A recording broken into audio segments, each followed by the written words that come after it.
बांग्लादेश की प्रधानमंत्री शेख हसीना का तख्ता पलट क्यों हुआ?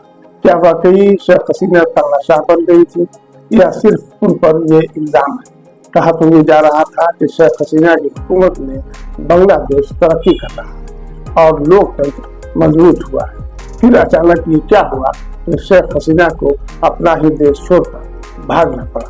शेख हसीना को बांग्लादेश की मिलिट्री ने सिर्फ 45 मिनट का वक्त दिया कि वो अपना इस्तीफा देकर देश छोड़कर चली जाए और शेख हसीना ने ऐसा ही किया। आपको बताते चले कि ये वही शेख हसीना है जो बांग्लादेश की आज़ादी के नायक शेख मुजीबुर रहमान की बेटी है, जो पिछले 15 वर्षों से सत्ता में थी और उनके रहते हुए बांग्लादेश विकास भी कर रहा था।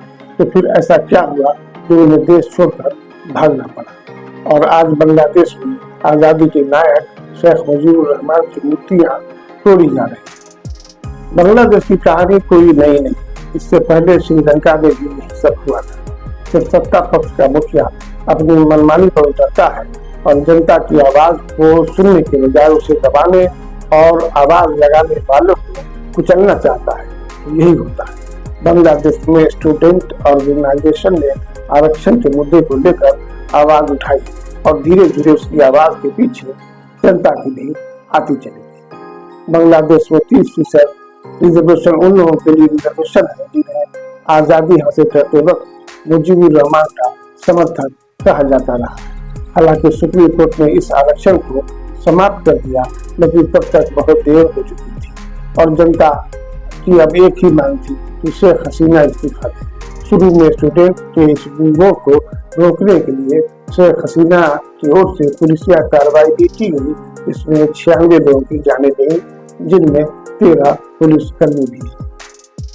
शेख हसीना के इस्तीफा और देश छोड़ने के साथ ही जनता शेख हसीना के उस सरकारी आवास में घुस गई जहां वो पिछले 15 वर्षों से रहती रही और देश के भविष्य का फैसला करती रही थी। शेख हसीना ने विद्रोहियों को आतंकवादी, पाकिस्तान प्लस और रजाकार कह रही थी। बांग्लादेश में रजाकार उसे कहा जाता है जो बांग्लादेश की आज़ादी के वक्त शेख मुजीबुर रहमान के साथ नहीं बल्कि पाकिस्तान के समर्थक थे।